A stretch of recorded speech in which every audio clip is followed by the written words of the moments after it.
Hello. Hi. Hello. Good morning. Velkommen. Welcome. Welcome to UEG Week Virtual 2021.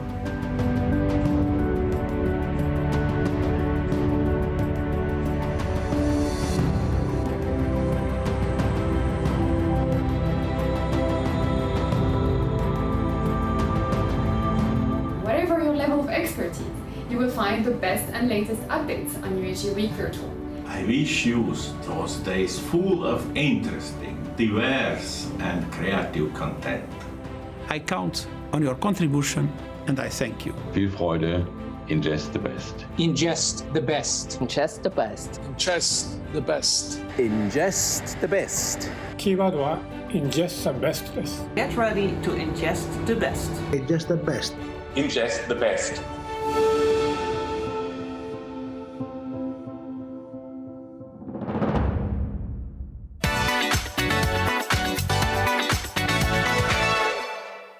Dear friends, welcome back. I can't believe it, but this is our final session of UEG Week Virtual 2021. Welcome back to our studio here in Vienna, where we will be joined by top faculty as they discuss the highlights of the day, as well as a few more surprises we have in store for you as well. So let's welcome them in. They are Professor Herbert Thielk, Professor Axel Dignas, Professor Magnus Simren, Professor Julia Meil, Professor Janine van Hooft and Professor Elena Cortez Pinto. We have a very full house this evening, quite rightly. How are we all? Elena, it's great to see a big smile on your face. You're very happy this evening? Yeah, I think it was a very good Congress and I'm really excited about the upcoming presidency. So I think it was a good meeting, yeah. Very good. Herbert, how are you? Good? I'm very fine, yeah. Very relaxed. You look very relaxed. You look a little too relaxed. Don't fall over. That will be a problem. You look, just keep it together for the next 90 minutes is all we're asking for. Okay, so we're going to go through some of the scientific highlights of the day. We have 4 of our faculty members who will take us through that. And then after that, we have a few surprises. So let's start off, Magnus, perhaps with you, and take us through, I obviously probably have a bit of focus on functional disorders, but what were your highlights from the day, please? I mean, there were several highlights, of course, as usual during the day at UEG Week. Difficult to choose, but I picked a couple of abstracts that I thought was very interesting. Some of symptoms in the general population, others on mechanisms behind these symptoms, and finally a few words about COVID and GI symptoms. So I start with 2 surveys looking at common symptoms in the general population. And the first one is from a global population-based study, a survey of more than 50,000 subjects from around the globe, population-based, looking at abdominal pain related to meal. Normally, ingesting a meal should be pleasurable, comfortable, but a lot of patients or subjects actually have symptoms after that. So frequent meal-related abdominal pain is present in 11% of the global population, which is high. Wow. And this is especially seen in younger subjects, in females, and it's related to having a lot of other gastrointestinal symptoms as well, having lower quality of life, more severe psychological distress, non-GI symptoms, and also high healthcare utilization. So we definitely need to understand these symptoms better and see what we can do about it, and also how we can use diet, for instance, to help these patients or subjects in the general population. So this was presented by Esther Colomier, very nice presentation. That was also highlighted in the UEG press briefings. So we think this is important to learn more about symptoms in the general population, not only in those who come to see us. Absolutely. If you have questions for our faculty, by the way, please do the Q&A tool if you want to send a message, or if you would like to just share your highlights. We'd love to hear them too. Sorry, Magnus. And the second one was also on symptoms, the very glamorous gas-related symptoms. Oh, great. Yes. So this was also in the general population. This was a survey in 3 countries, in the UK, in the US, and in Mexico. And these symptoms are thought to be associated with intestinal gas production, but we don't really know why we have these symptoms. And these are not so very frequently explored because they're not directly related to common gastrointestinal diagnosis that we know of. And the symptoms that were surveyed, they were bloating, abdominal distension, flatulence, difficult gas evacuation, rumbling, belching, and bad breath. Right. And the survey showed that nearly all adults in the general population experience some of these symptoms. But there are some who experience more of these and several of these. And having more of these was, interestingly enough, more common in Mexico than in the other countries. We don't know why. It was also, again, associated with younger age and associated with a poor outcome. You have poor quality of life if you have several of these. You seek healthcare more, etc. So these are symptoms that we really need to know more about as well. And we don't have any effective treatment for the majority of these. So this is something, a task for the future, I think, to really understand that these very common symptoms better. Magnus, what about female-male ratio? Can you say something about that? Yeah, that was quite interesting. I mean, the thought before was that this should be more common in females than in males, but that was not the case. So these symptoms are also common in males. And as I said, I mean, it's common to have a few of these. I mean, all of us have it. But having several of these is associated with poor health then. So a second question, could you give us a good advice, maybe the listeners, about gas and complications? Yeah, I can do that based on the next study I will prepare, because I'm going over now very smoothly to a mechanism behind it, because that was another abstract behind some of these gas-related symptoms, specifically one, which is abdominal distension, where you can see that your abdomen is protruding. This is a symptom that is very common in some patients with functional gastrointestinal disorders, and we don't really know in detail what the mechanisms are. And there is a group in Barcelona that's really focused on this to really understand why this happens. So they took patients who suffered from these symptoms. They asked them to come in a basal condition, and then when they had this abdominal distension, so they saw that the abdomen protruded. They did the CT imaging, and they also measured muscular activity in the abdominal wall and in the diaphragm. With the question, is this related to gas in the GI tract, or is it related to what is called abdominophrenic dyssynergia? And I'll explain what that is soon. So what I found was that the patients were right. They indeed had increased abdominal girth. They measured that with a tape measure, and also saw that on the CT imaging. So this was true. They told the truth. They didn't imagine it? No. But it was not associated with increased amount of gas in the GI tract, but instead it was associated with the descent of the diaphragm and the protrusion of the abdominal wall, and the contraction of the diaphragm and the relaxation of the abdominal wall muscles. So then the compartment where the gas can be kept and the content can be kept is made smaller. And this comes back to the question about how to treat this. You can actually treat this with what is called diaphragmatic breathing, to breathe with your diaphragm, because then the diaphragm will go up, and then you can reduce this abdominal protrusion. So that's quite useful in the clinical practice, because this is a very common symptom that we see quite a lot. You talk about symptoms, but you know, as a patient, we usually associate symptoms with some sort of pathology or some sort of disease. There hasn't been any sort of association in these studies, has there? Probably not. I mean, they speculate, why does this happen? I think that this can be related to that they are very hypersensitive to what happens in the gastrointestinal tract, and then this abnormal reflex, if you may call it like that, with the muscles goes in this direction. But mechanisms we don't know. Get back to the second study.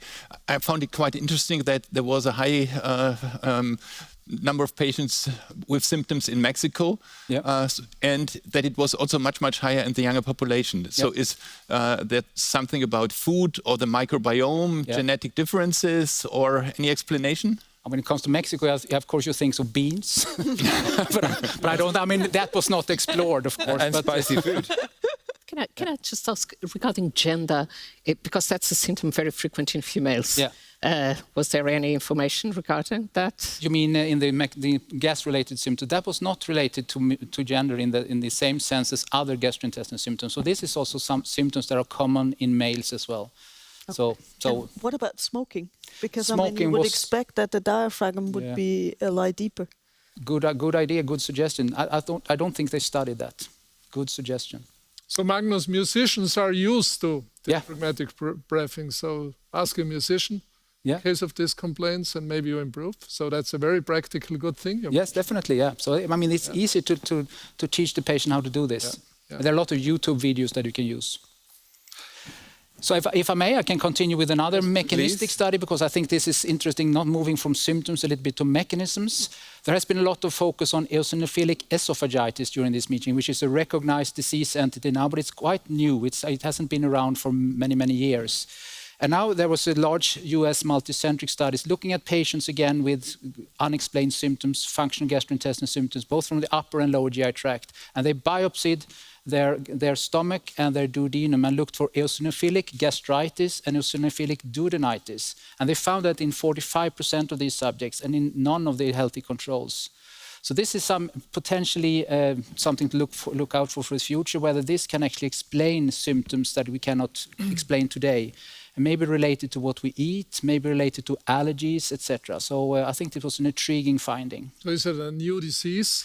Yes, maybe, yes. Allergy of the stomach and of the duodenum? Yes, and it was more common in the duodenum than in the stomach. So that was the most common finding. So this is something to look out for the future. Yeah. Maybe we'll have sessions on that next year. We will see that. Do you have any more highlights to go through, Magnus? Yeah, the final one is about COVID, of course, very topical. This is a multinational study that was run from Bologna, but supported by UEG and supported by some of the member societies within UEG as well. Several different sites looking at the presence of gastrointestinal symptoms in COVID patients who were hospitalized for COVID. And they had a control group with hospitalized patients without COVID. And they found that gastrointestinal symptoms were indeed more common in patients with COVID. And the symptoms that were found to be more common was nausea, loose stools, urgency, and diarrhea. And that was related to the severity of the COVID infection per se. And in this study, there is also follow-up. So they have done the 1 month follow-up now, and the nausea remains more common in the COVID patients compared to the hospitalized patients without COVID. And there is now the 6 month follow-up going on. So this is a huge multinational, multi-site studies. So Magnus, is this post-infectious IBS? But per definition, yes. Yeah. It's an infection and you have symptoms after that. So I mean, that could be true. Similar mechanisms, perhaps. If the 6 months follow-up data show that the symptom persists, but the majority of symptoms had actually already gone after 1 month. So we'll see what happens there. Yeah. Magnus, can you say anything about the comorbidities of these patients? For instance, in the IBD population, there is a rumor that when they get vaccination or when they get COVID, they will have an exacerbation of their disease. Were these really healthy patients, or I guess not? Yeah. This one, I mean, they excluded patients with a pre-existing gastrointestinal condition and also pre-existing gastrointestinal symptoms because it was seen whether it could be related to the COVID infection per se. So that was not these patients were not included here with IBD or other gastrointestinal diseases. And is there also some information how long the symptoms continue? Well, we'll see that now. I mean, at 1 month the nausea was still there, but at 6 months we have to see that in the near future, and so it will be exciting. Was there any association to long COVID? I don't know, actually. I mean, probably in some patients, but not in the. So it was not properly checked. What was interesting was that presence of GI symptoms was not associated with a poor survival. So that was not a difference between those with and without gastrointestinal symptoms, which is reassuring in a way. For sure. We have some questions. Whale Rafai says, gastrointestinal symptoms in the COVID patient followed by diabetes mellitus also?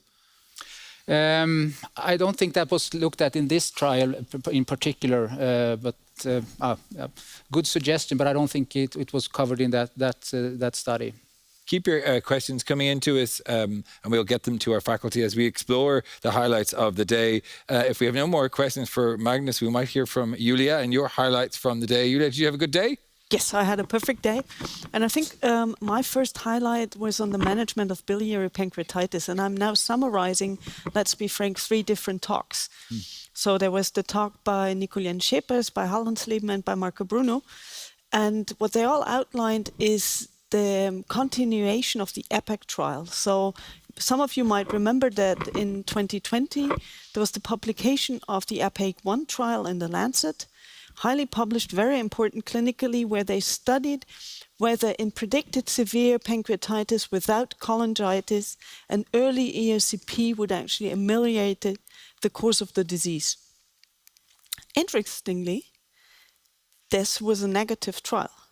So an early ERCP in predicted severe acute pancreatitis does not ameliorate the disease. And you could even be a little bit more provocative. In the group who was actually ERCP'd early on, there was a higher rate of ITU stays, whether that's true to sedation, whether that is true to ventilation problem and a lot of fluid resuscitation, we don't know yet, but at least it wasn't beneficial for the patient. So what we didn't know from this study was whether it would be a good idea to actually do an ERCP in those where we still would find stones obstructing the common bile duct. And this is why they decided that they would add on prospectively in a multi-center cohort, so it's not randomized, but just an additional arm to the APEC-1 trial, whether an early ERCP in case you would find a stone by EUS would be beneficial. And again, this trial again shows us that it's not beneficial.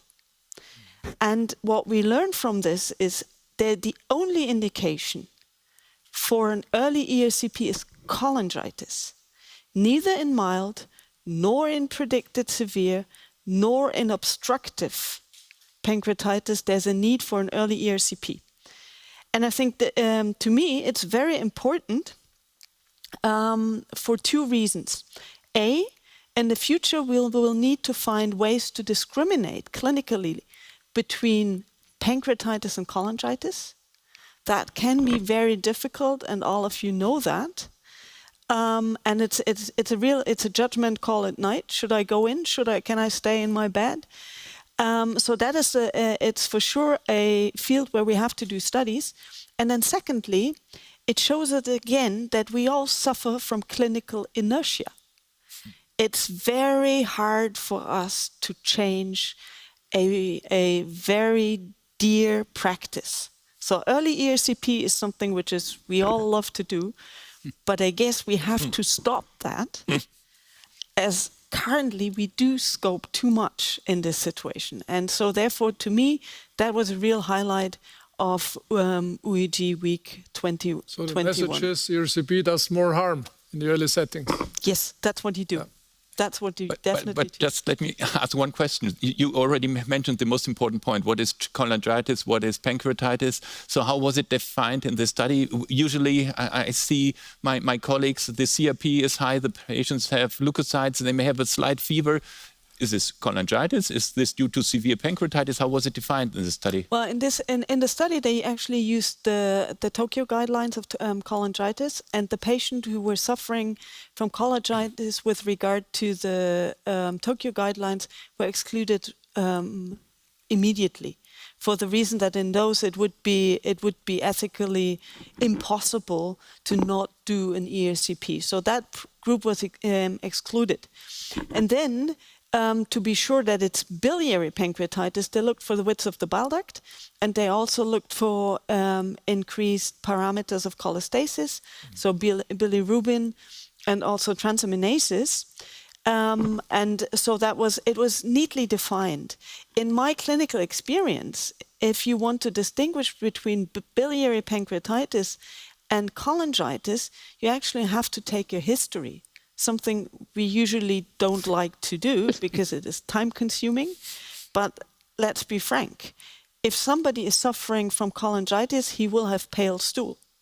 And the pain will will be disconnected from the pale stool. And the spiking temperature will start before you feel abdominal pain. So I think there are ways to clinically determine cholangitis, but for sure, sensitivity and specificity will not be high enough, so we might need to come up with a novel biomarker.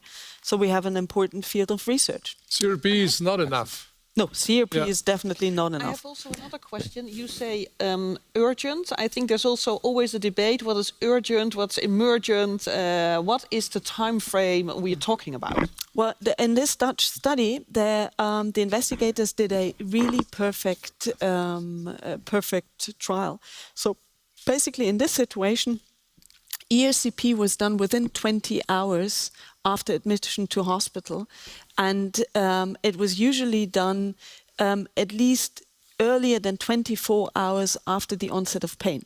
So it is, per definition, a very early pancreatitis, and in previous studies, the time frame was much longer. So it was like early ERCP could be done until 72 hours after the onset of pain, after admission to hospital. So there was so the definition of early wasn't very clear, but I guess from what we learned from the APEC trial, this was by all means an early ERCP. Julia, there are several questions. I think you also have some different presentations, but I think I would like to ask these questions. So one question is ERCP itself deteriorating pancreatitis, or is it even to produce it? Any ideas about this? I know it's difficult to say. This is very hard to answer from the trial. From my personal experience or from the trial data, one can answer it's not the ERCP in itself, but it might be the sedation associated with it. So you will actually have a lot of gas in the stomach that will prevent breathing. You will need some sedation that will result in hypotension. So it's the ERCP procedure in itself will probably induce deterioration. Whether it produces, well, that's hard to say because you don't know whether there's whether you follow the natural course or whether there's a deterioration induced by the procedure. For sure, you should not attempt to cannulate the pancreatic duct. Yeah. But that is very hard to answer from this trial. Do we know anything about what kind of sedation was given in this trial? It was the usual disoprivan, so propofol and midazolam sedation. So no general anesthesia? No general anesthesia. But it was clear that that more patients in the ERCP group were admitted to ITU after the procedure. I think the final question you already answered, temperature, chills, and so on. I think you those are the pointed out the importance of history taking also. This is the Tokyo guidelines. Yeah. So that would be clear-cut cholangitis. So probably would like to continue now with your next. Yes. So let's talk about an abstract, and it's about biodegradable stents in ERCP. So there was an abstract from Austria. We are in Vienna, and I think it's an important abstract. So it's a long talked about problem because we need to insert stents, especially if we want to prevent post-ERCP pancreatitis. And then we have to go there a second time to retrieve them. And there's a company who actually designed a polydioxin helical-shaped 6 French stent. 6 French is quite nice because it can actually be inserted by your papillotome, so you don't need a pusher.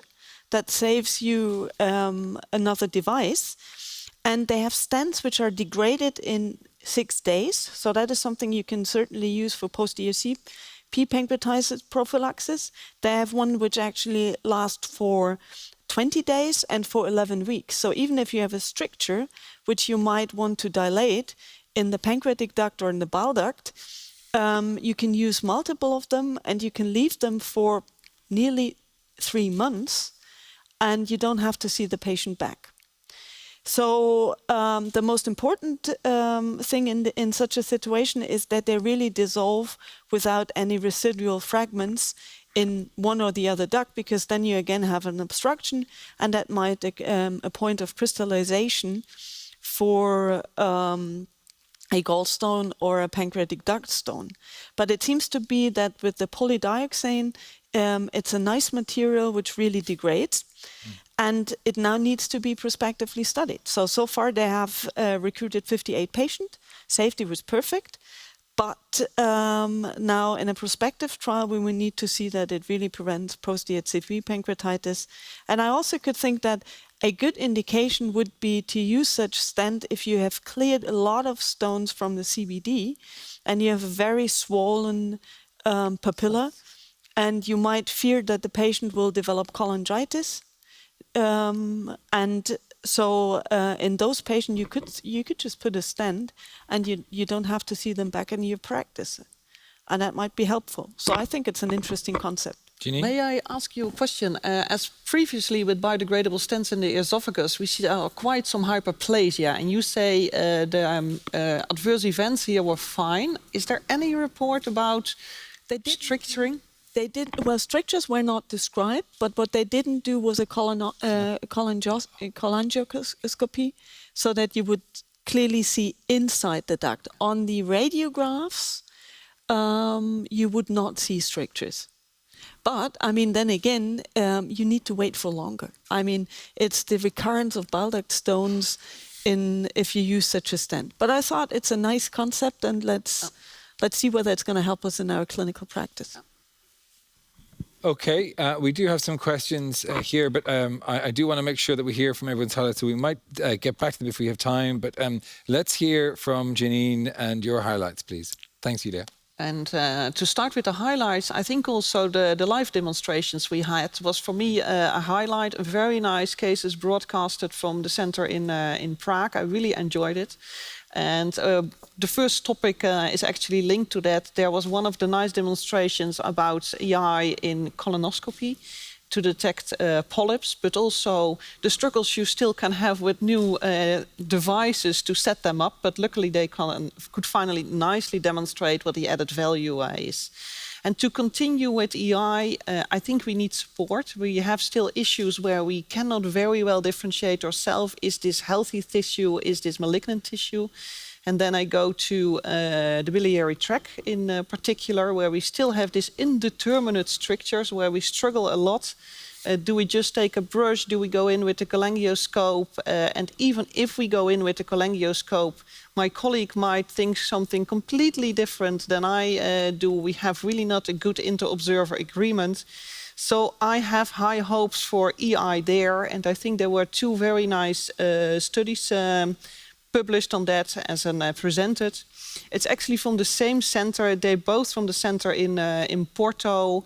In one, they checked for the vessels in the strictures in the biliary tract, and in the other for the papillary protrusions.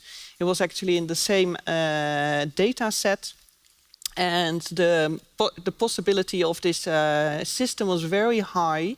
It was very precise in detecting vessels and also these protrusions.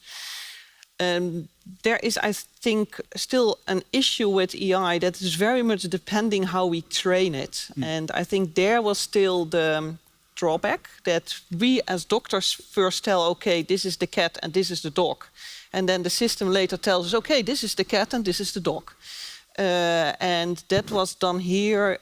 If there were vessels or no vessels or protrusion was determined by the doctors. And actually, I think we are the shortcoming here. Next to that, it was done just with one system, so only with a SPI-scope. And I think also there, if you should try to apply it also to another system. And that I do have also EI in capsule, because there was the nice link that they used it on two systems. And why I think this EI can be very helpful in capsule endoscopy is that it takes so much time to look at all those videos, and you start quite okay, but after a long time of looking in the screens and all the different fields, you're quite tired and you might start to miss something. For this, there was also a nice study from a French group, and I also have to mention the title because it's killing two birds with one stone. Already the title was catching my eye. I thought I have to see this, this presentation. What they did is they trained with one capsule system, and the data they got out, the technique behind, they applied to another system. And I think that's very important because that's the next step forward. that you not only train it on your own data set, but also try another data set. And what they saw is that it stayed very stable also if you apply it to another data set. And I think that's more high over. If we're going to continue with artificial intelligence, we have not only to try it on one system, but also to try it on other systems. So open for questions about I mean, vessels is still unspecific because it's maybe a sign of inflammation too. So is it the protrusion which makes the difference, or? Yeah, so they did 2 studies in the same data set, and with the protrusions they could better state if it's indeed was a malignancy or not. And with the vessels it was also, I mean, with the protrusion they had tissue in the end. Yeah.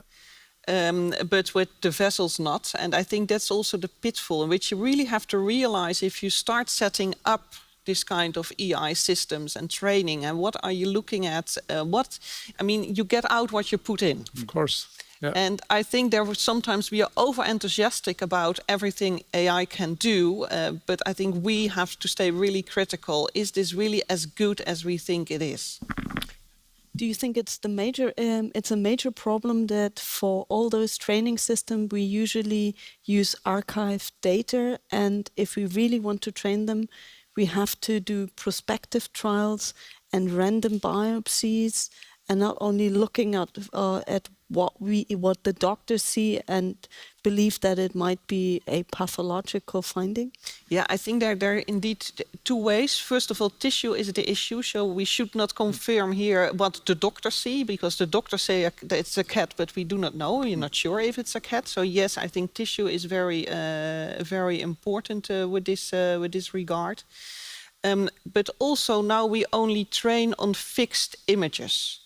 And I think if you really want to get further with artificial intelligence, the system should get so clever that he said, this is remarkable. This person has blue eyes, had big feet, so he must have a cholangiocarcinoma. So that they can combine much more data than we as doctors do combine. And I think that's really the big step forward with artificial intelligence. Janine, may I come back to the capsule endoscopy? You mentioned how important this may be, especially to save time. For which indication was the capsule endoscopy used? Was it small bowel capsule? Was it large bowel capsule? Cancer prevention, or? No, it was for small bowel capsule. It was used. And of course, this first training is not with pure aim to cut down the time, but to train the system and to see if the system is working as good if you use another capsule. Perfect. So far, I don't see any. Or there's one question. Yeah. Any threat or disadvantages of AI in training endoscopy? Disadvantages? No, I think what it makes us all aware how important taking the time and looking is. And even if you get all these blinking marks on your colonoscopy, you still yourself have to determine. I can well imagine that if you are in the beginning of your training, you are a bit distracted because you get so much information already, and then you get all these green marks in addition. So I doubt a bit if you should get this kind of artificial intelligence in your colonoscope already at the beginning of your traineeship. Yeah, or then maybe even the question behind, do we need physicians in 10 years' time because you have a capsule and the machine is doing it? And it depends if the capsule or the machine can also immediately remove the polyp. So I don't think there's anything out there yet, but who knows? We'll see. So the trainees do not have to worry. No, they don't have to worry, not at all. I think all the techniques just helped us think about the phone. When the phone came into existence, we thought, oh gosh, what's going to happen? And we're still there and we still have a nice profession. But maybe we can in 10 years' time, we will have robots and we do it from home. Like what's against remote destruction of polyps or removal of polyps? To continue, it has already been talked about this morning by my colleague from the Netherlands, from Nijmegen, but I think it's important to mention that's the Eos Guided Drainage. I think that's an area that was under development, but I think starts to be quite established. And where we now also see that there are studies coming to compare. How does it compare to surgery? So we are really going to test where it should fit in our armamentarium of treatment. What they did is a study from the group in Leuven, from Schalk van der Merwe. where they checked if you make a double bypass, if patients do have a gastric outlet obstruction and a biliary obstruction, if you could do that in one session endoscopically, so Eos guided, and how does that compare to surgery? I think that's really an area where we have to look closely if this is going to give advantages for our patients.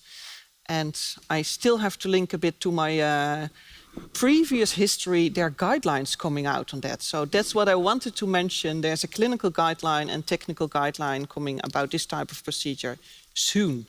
Mm-hmm. Still 3 minutes. Yeah, you've got plenty of time. So if you have any other highlights. Yeah, I do. I do have another one, and that's about the use of clips in after polypectomy, or EMR, I have to say, in the right-sided colon. And why did I choose this? I did take this because I think it's important that we stay testing why we use devices. Often we get devices in our practice and then everybody is just using the devices, but we're not completely sure if they really of benefit in a certain kind of indication. And I think what they nicely did here, they did a randomized control trial that's in the BestMed in Sydney, where they compared in patients where they did the larger EMR, so above 2 centimeters, and after the procedure they clip it or not. And what they saw, that the risk of a significant bleed went down from 10.6 to 3.4%, and the number needed to treat was 13.9. More than the results, I wanted to highlight here that yes, we have to see if there's evidence for the devices we use, and yes, we should really try to do randomized control trials if that's at least feasible. And I think here that is, and it's really to congratulate this team that they did so. So was it only a lesion above 2 centimeters? Or? Yeah, it was only lesions above 2 centimeters, and they say it's the most efficient for the lesions between 20 millimeters and a bit less than 4 centimeters. So also for the really large ones, it starts to be less effective.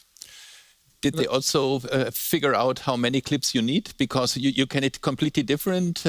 You need to save, and you use just 3. Or how did they decide how many clips they would put on one polyp? They did actually 2 ways. One is that they really clipped it more or less completely. If you look at the imaging in the presentations, there were often 4, 5, 6 clips on these 2 centimeter lesions. Yeah. But then they also did more or less every time just forget 1, so 3 on this kind of 3 centimeter lesions. I think in the end, that are not the costs. I think the costs are the significant rebleed and that the patient gets back to the hospital. That always, outperforms the number of clips you're using. Yep. So yes, it's of relevance, but regarding cost, getting the patient to the hospital is far more costly. Well, Janine, thank you very much for your highlights. Let's move to Elena. Elena, what were your highlights of the day, apart from our discussion this morning? Well, I chose some abstracts from the moderate poster session. And one of them is an Italian multicentric study that was presented by Dr. Guarino. And it was about after patients with cirrhotic hepatitis C treated with DAAs, what was the possibility of getting any decompensation of liver disease or hepatocellular carcinoma. So they had a follow-up of 24 months. And there were 706 cirrhotic patients. And what they found, and that was to be expected, that 88.9% of those that had sustained response had some of these decompensations or HCC, while in those that did not have sustained viral response, it was 26%. But what it was probably more important was that the baseline value of stiffness that we measure with the FibroScan, the cutoff of 20 kilopascals was an independent predictor of liver decompensation, and it was also the sole independent predictor of hepatocellular carcinoma. Interestingly, also, a genotype different from genotype 1 was also an independent predictor of HCC. And it is also curious that even if the patients decrease their stiffness after the treatment, that would not affect the possibility of having these adverse events. So I think that the message that I wanted to tell is that this reinforces the great importance of maintaining a strict surveillance of the cirrhotic patients that have been treated with DAAs, and mostly if they have this value of stiffness higher than 20. I think that we would all agree that we do 6 months ultrasound to these patients, but if they have more than 20, we probably have to be more attentive, pay more attention. Any questions? Is there an age limit? How long would you continue this? No, or we keep on doing this all the time because we see patients, very old patients, developing, for example, HCC, and they still can. There's a role for doing, for example, loco-regional treatments with oculoembolization. So we still keep on doing this. What was the average age of the patient group? Well, it was, I think, 56. In fact, they were quite young, but it's the usual. We need surveillance. Yeah. And the ones who actually had a stiffness which was higher than 20 kilopascal, do we know anything about the duration of the cirrhosis? Like, was it diagnosed longer? Was there a longer disease course? Well, I think that the fact that they have this elevated stiffness, what tells us is that it's a cirrhosis already with significant portal hypertension. That's true, that is probably the reason why they are more prone. Your question is why some of these patients, let me say that this is baseline stiffness, so when they started or when they were treated. And some patients already had more advanced disease than others, and the diagnosis of cirrhosis was based on the value of the liver stiffness by elastography. So we don't know whether that was the first diagnosis of cirrhosis or whether they were following those patients for the last 20 years? We don't. Probably some of them already had the diagnosis of cirrhosis before being enrolled, and others would have been discovered at this time.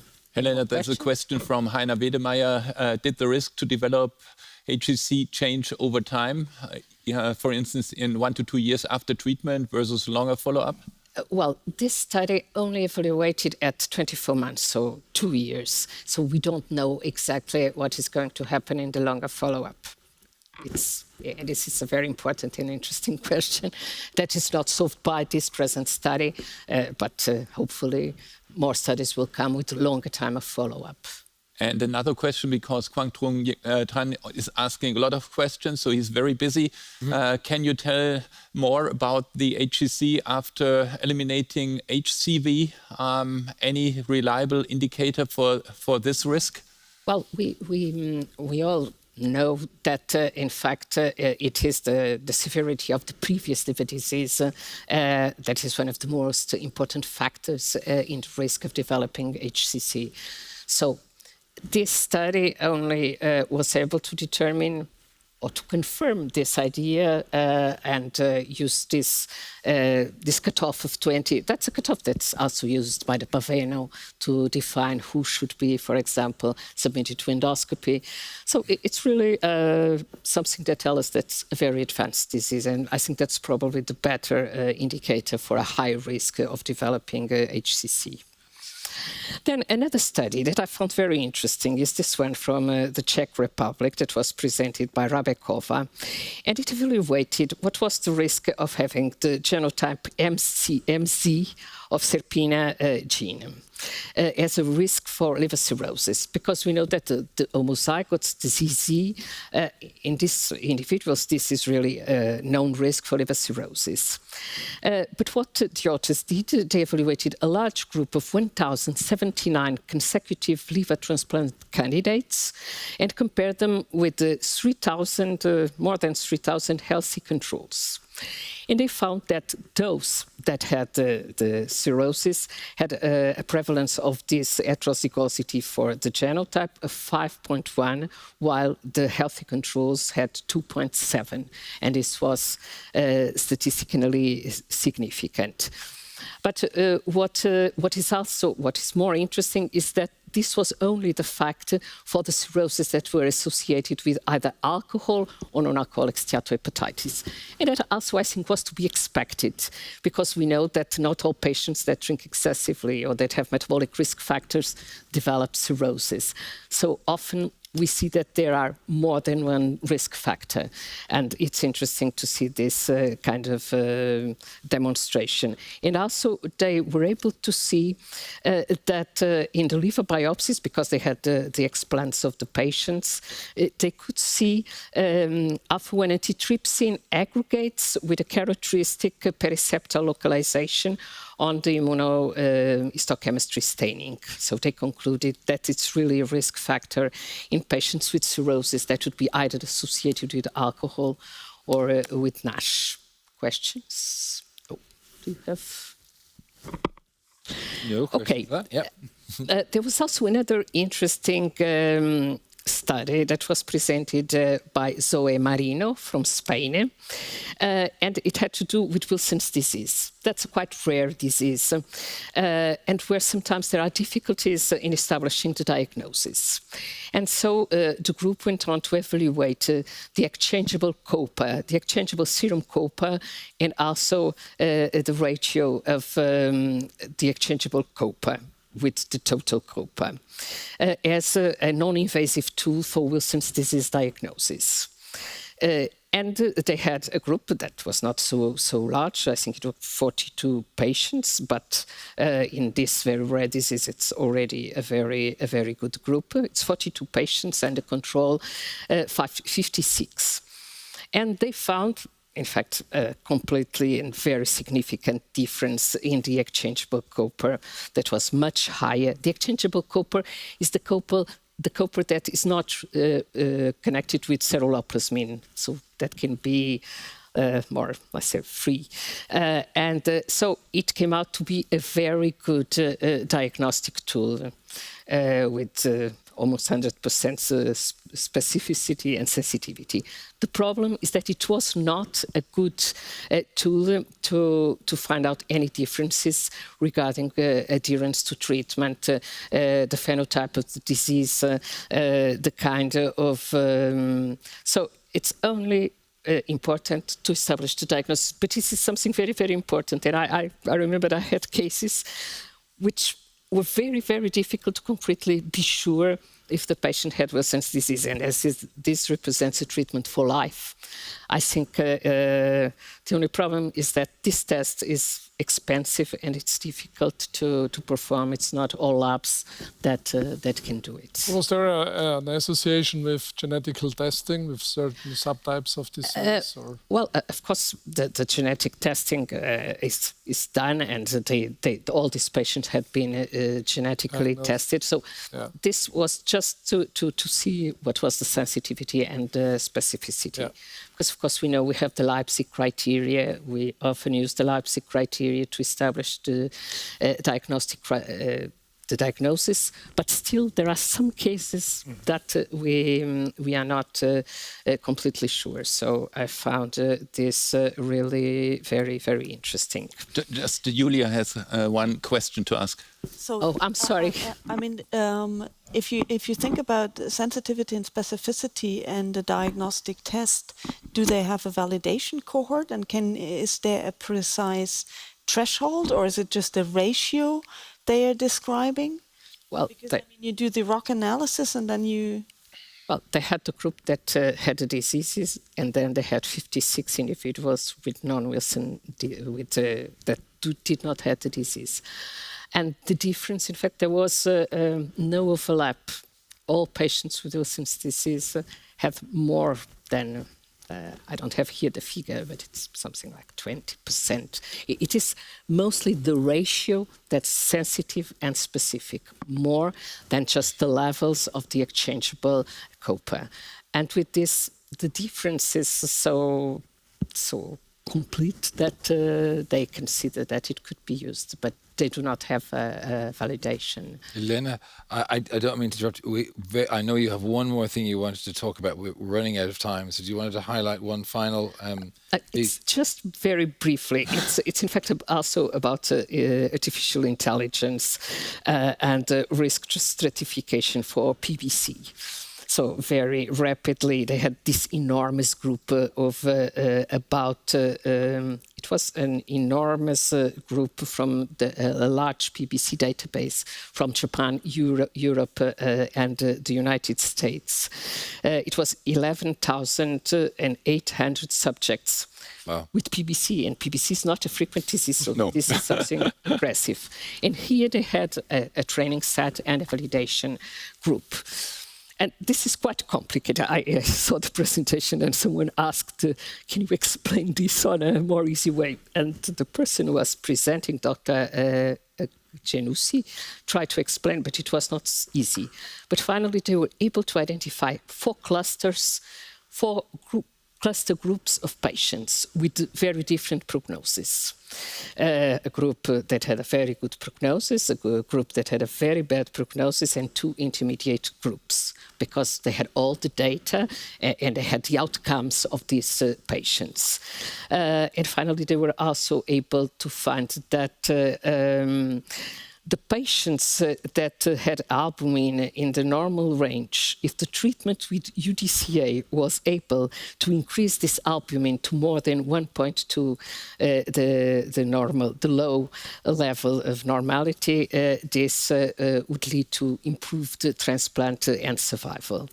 So they considered that this was something that could only be detected in this kind of learning machine, putting all the data in the learning machine. Yeah. But I don't know exactly how to explain. Well, we have so many samples. It obviously makes that algorithm much better, and particularly if they're coming from one pot, homogenizes the data.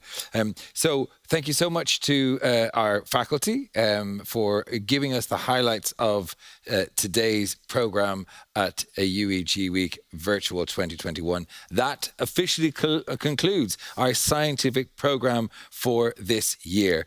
Now, I know many of you have enjoyed this week, so we have prepared some video highlights. Have a look at this.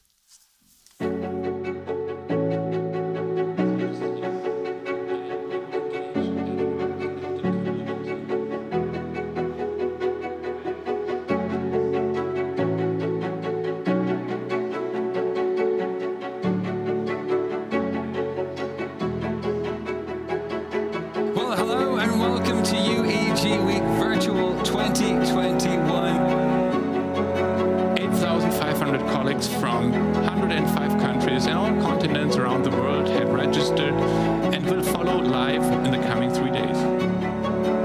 A project like UEG Week would be unthinkable without such a great team in the UEG office and with the many supporters we have to deliver this really unique event.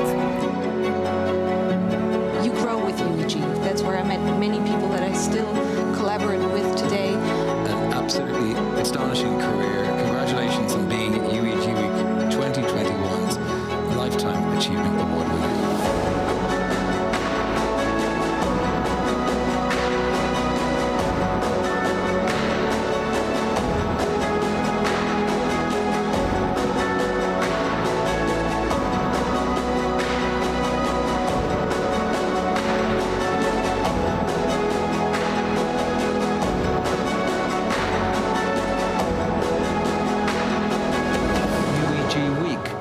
The best. And it's been transformed by several generations of people that have contributed to the architecture of that program.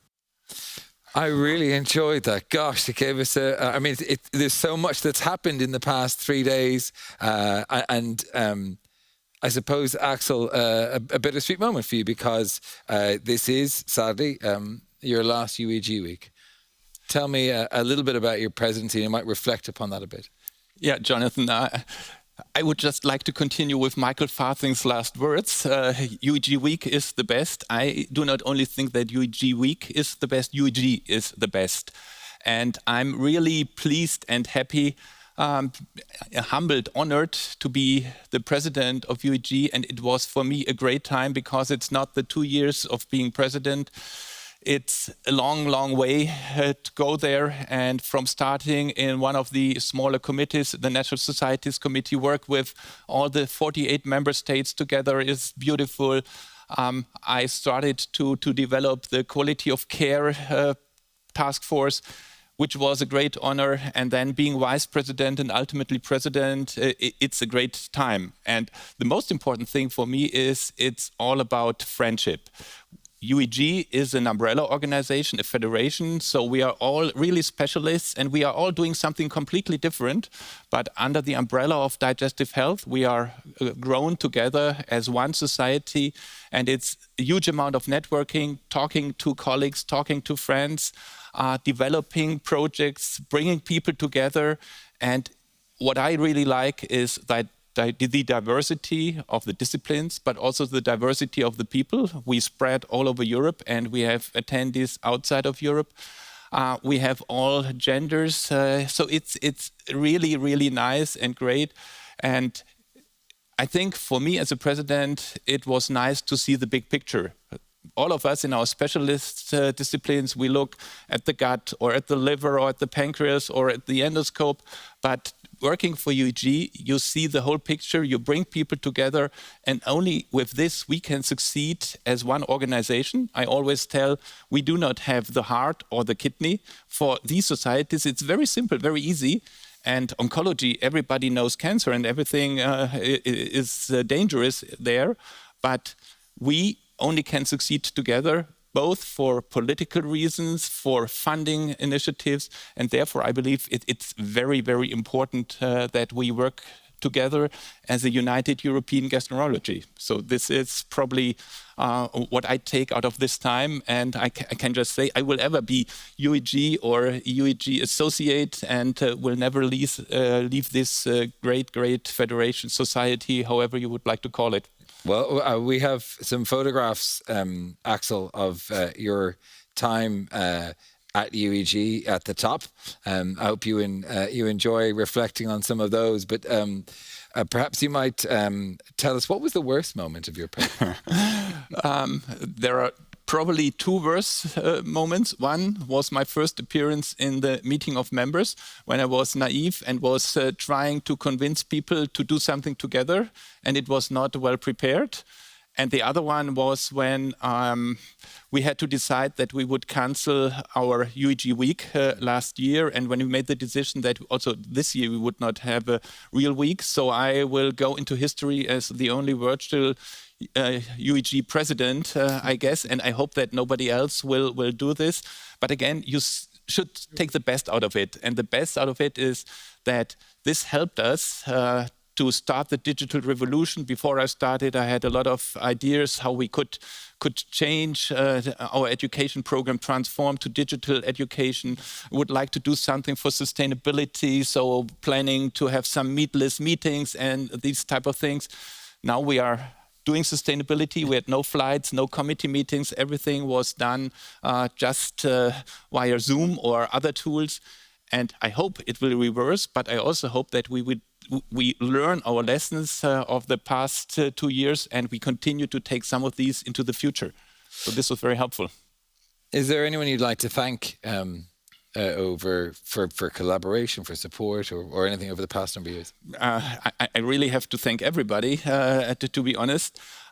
First of all, I think I have to thank my ex-com colleagues, because we are always a team. You cannot do anything at all without this team. But UEG is a federation, so you have a large council, 16, 18 people there, and you discuss and make a lot of joint efforts. So I have to thank them. But I would also like to thank all the people now watching the week. I would like to thank the faculty, because we are just a small faculty. There were several hundred people involved, moderators, they are all over the world, also colleagues from outside Europe. They really need to be thanked. The audience, because it doesn't make fun to speak to yourself. So if you have no audience, and this is something which I also didn't like, you see a screen, you see like 5 or 6 people. I like to see a huge audience when they fall asleep. I think I made something wrong and I will change my presentation, and this you cannot do. A big thank to Herbert and the scientific committee, and this is also a heavy task for Julia. the scientific committee is the backbone of this meeting. The president has nothing to say. He cannot even say, I don't like this talk or this session. It's all the scientific committee. But the scientific committee is a group of more than 20 people. And as mentioned earlier, they are from so many different societies, and every society and every organ and every disease the most important. So it's like a dompteur in a circus. The scientific committee chair, Herbert, has to do this to get them all online. And here I would also like to thank the industry partners. They have been really important for all of us. We could not make such a high quality meeting, and in the last 2 years I got so many positive feedback that we set the benchmark for one of the best or the best meeting in GI digestive health. So they really support us, and they were standing with us in these very bad times where there is no opportunity to have an industry exhibition on site. It's all virtual. And they supported our on-site courses. They will continue to do it. They sponsored the live demonstrations and also the studio, which would not be without them. Moreover, I would also like to thank all the technical staff. You guys only see us, but behind the screen and in the opening, and you should really rewatch the opening when Jonathan McRae went outside. You see there are 30 people outside doing all this, so it's not that easy as you may believe it is. So all the technical staff, suppliers, they are working with us. Lots of thanks. And not finally, but very close to my end, I would like to thank you. Some of us would believe we could do it ourselves. We don't need a professional moderator. I think we all have moderated several sessions, but doing this is really difficult because it's broadcasted all over the world. And as a timekeeper, as a nice person, as a person who asks the right questions, who is informed, it was great pleasure to working with you. Thank you. And finally, and this is really the final word of thanks, I really would like to thank the UEG office, the UEG team. They are incremental for all the work we did because we are just volunteers. We have very good ideas, but sometimes we have not the time to continue the good ideas. Sometimes we are in different directions, so they have to bring us together, they have to coordinate us, and they do it in a very professional way. And this is probably really my final word. We were thinking when we were seeing that the money would go down, we would not be able to have a Congress. What should we do with the whole stuff? And our biggest and most important decision was to continue with this great team. They worked on the new program. So next year you will have a hybrid week. And we have already paved the way for a very exciting Congress next year. So once again, lots of thanks to the UEG team. And you should just watch on the website. You can see all the faces. I cannot now mention all the 33 names, so it's very important. UEG President, Professor Axel Dismas, thank you. Is there anything else you'd like to say? No. Okay, good. I was wrapping up and I saw you. I already exceeded my time. I was looking at this, I was going, is he going to say something? Have I wrapped him up too early? Great. Okay. And it's really interesting that you talk about collaboration and teamwork because speaking to Elena in our discussion, I hear she's going to rule with an iron fist. So it's going to be a bit of a change for Herbert, you're also moving on. How do you feel about it? Are you as emotional and teary-eyed as Axel? I'm very emotional. It was a fantastic time, and I can only encourage people to contribute to such societies because you invest a lot, but you gain much more. You gain friendships all over the world. So I think it's worth for everyone to get involved in such great associations. Magnus, we also say goodbye to you as Secretary General. Yes, it's a little bit emotional, of course, but it's time to move on to do something else, perhaps. And all of us have very good successors, so we're in safe hands here. And it's been fantastic years. There have been fantastic years with the Secretary General position, and before that, with Scientific Committee Chair. So it's been a pleasure.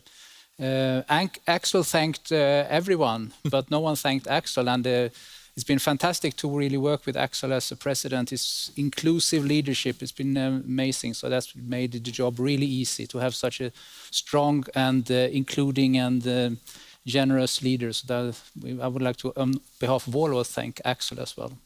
You can see there photographs over the past number of years. Your time, Herbert and Magnus, at the leadership of UEG. I hope you've enjoyed it, and I certainly have enjoyed our discussions here over the last 2 years.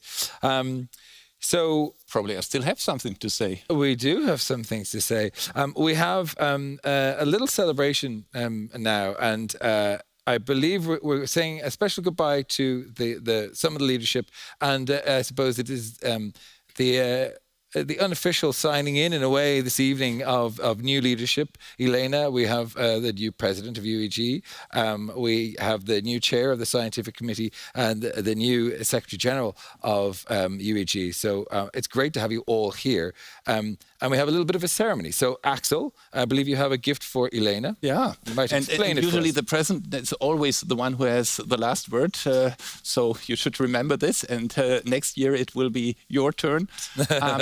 I'm really, really, really proud that you succeed me as the first female president of UEG. And I think this is the most important thing. And this was one of our goals when we started to have better gender diversity, and when we leave, we have 50% of females in ExCom. I think almost the majority in the council. So this is great, and you will become the president of the biggest and greatest GI society in the world. This offers a lot of opportunities, as I already mentioned. You can develop a lot. You can have your own say in the field of digestive health. And you should never forget that we are an umbrella organization and that you need a very, very big view. And to get this big view, I have to unpack this. I think it may be helpful to have some binoculars where you can see in the far distance. So I hand this over to you. You can see beyond your own bucket. You can see the distance. You can have to see in the future. It may have been even better to give you a periscope of a submarine so that you really can look out of the box. So I think this is a perfect present, and I really wish you a lot of good luck for your president. But to finish with my predecessor, Paul Fockens, there are still 2 more months before you can take over, because we have lots of council meetings and so on. But let me thank you. I think this is a wonderful gift, and I will try to see far. And I take the opportunity to thank you a lot for all that I learned these 2 years, and also, of course, to Magnus and to the ExCom. It has been a fantastic, although mostly virtual experience. But I really want to thank you and to continue on your steps in what you have created so This is far. what we missed, some social events. Yeah.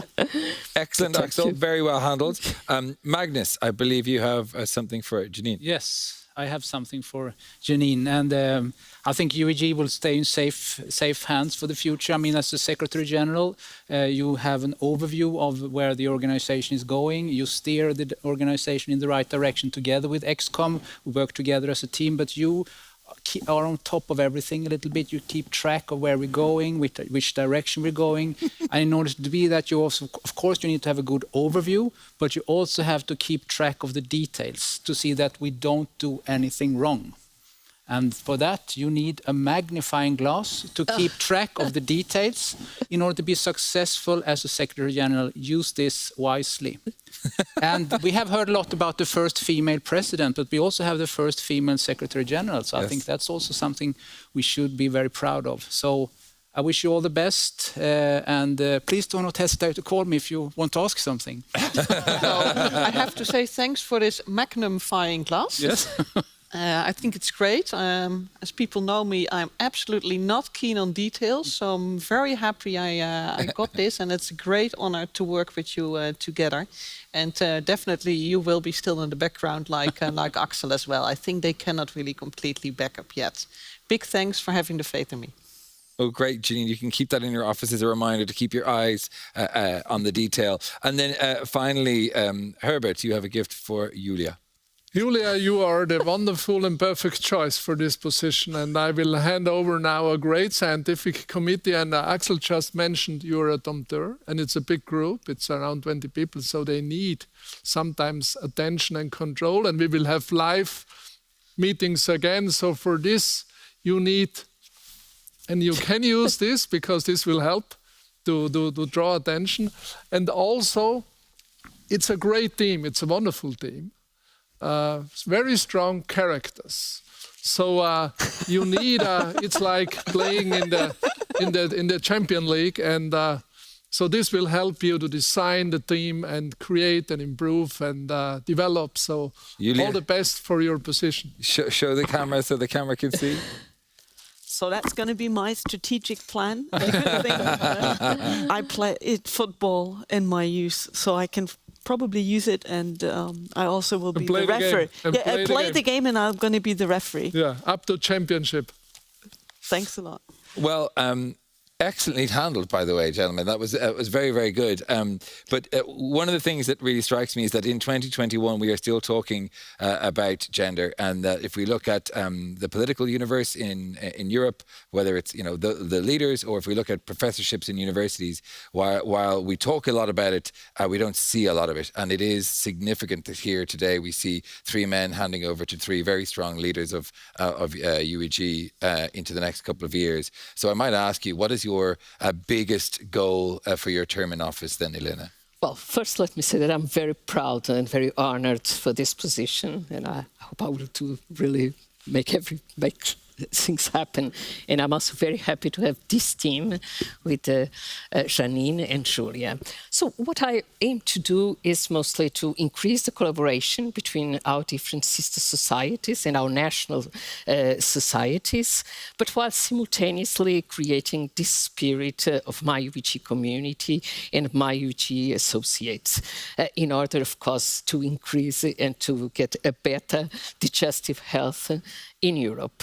And if possible, I would also try to go a little bit further from Europe and to have some actions in countries and in areas that need us most. And of course, I will not forget to fight for gender equality and so that, in fact, gender and also diversity in general. It's not just gender. And we have been very happy so far. We had this fantastic gender diversity task, and I think they were instrumental. I must mention Dina Tiniakos because I think she was a very, very important person in setting the stage and the possibility for us now to be here. And I think this, and also we hope to be role models for other women to follow. So I'm very, very happy. I think you already are, Elena. Tell me, Julia, what is your biggest goal for your term in office? Well, I guess first, what we have ingested in 2021, we have to digest in 2022, and so this is what I'm looking forward to. Yeah. You see this ball, there's a lot of diversity, and I think one of my biggest goals is to be inclusive and to make sure that we not only have gender equality, but that we also find the diversity in the program with regard to age, nations. I was very proud that I was allowed to chair a session today where we had a speaker from Egypt, one from the Netherlands, one from Spain, one from Japan, and I've now forgot, and one from Israel. And I think this is what UEG should grow on. We should be as inclusive as possible. We should also include not only our professionals, but also the nurses more, let them interact with us. We should also learn more from our patients. Axel told us yesterday that he had this wonderful session with the nose suffering from Crohn's disease. I think there should be more to it. So it's not only that they're going to tell us their stories. This is what we do in our daily practice, even if it's very, very important to be aware of that and to have the empathy to work with them, but also we need to educate them. They need to give us feedback for our daily practice, and they need to be involved in guideline making. And I guess I want them to be included in the program. And there's one more thing before I hand over, and that is, honestly, I think we recognized yesterday that 7 hours of no Facebook, no Instagram, and no WhatsApp is worth mentioning in the international news and costed Mark Zuckerberg billions of dollars. So probably we need to include not only social media, but also serious gaming in our educational program. And I think that is a task I'd like to take on. Absolutely, and that gamification of education is something I'm very interested in. Janine, what is your goal for your term in office? I think I got the clue. I have to look after the details. That means that I have not much time to speak because I'm searching for all the details the whole time. I would say that we have to prove now that diversity makes stronger. We have the team to do that. We should keep everybody on board. And we will see what they're going to say in 2022. Well, Axel, some more official business before we close out. Can I ask you to announce the 4 other newly elected council members, please? Yeah, I'm really pleased to announce the new council members, and I think this is very important. It's sad for those who step down, but we need fresh talent, fresh ideas, and this is really good that we have limited terms and that new people come in. And we will have for UEG Council as UEG Independent Councillor Philippe van Hottegem from Belgium. We have another female, Henriette Heinrich, as chair of the UEG Education Committee elect. So she has 1 year to start before she will take over the committee chair. We have Silvio Danese as chair-elect for the Research Committee from Italy. And finally, and not the least one, Matthias Löhr from Sweden, who will be UEG vice president and will learn from Helena how to become a great president. So then we have a new team complete, and they will be all on board next year. Axel, thank you very much. That is it from us here in the studio. You can visit the platform and look back on all of the sessions we've discussed this evening until November 15. After that, you'll find it in the UEG Week Library, ueg.eu/library. Don't forget the PGT course is on October 22nd, 23rd. I keep mentioning it. It's a fantastic course and also will contribute to your CME points as well. The winner of our treasure hunt is Katrina Jewel Sham. You win a free UEG Week registration for next year's virtual exhibition, and as well as all of these fantastic UEG Week goodies. That's it from me in the studio. And I have to say, I've learned a huge amount at this week's Congress. I've met some new friends and we've explored lots of different areas of GI. I hope you've had a great week with us and you join us again next year for UEG Week Hybrid 2022. That's it from our fantastic faculty. Thank you for watching. Have a great night and good luck. And a fantastic team.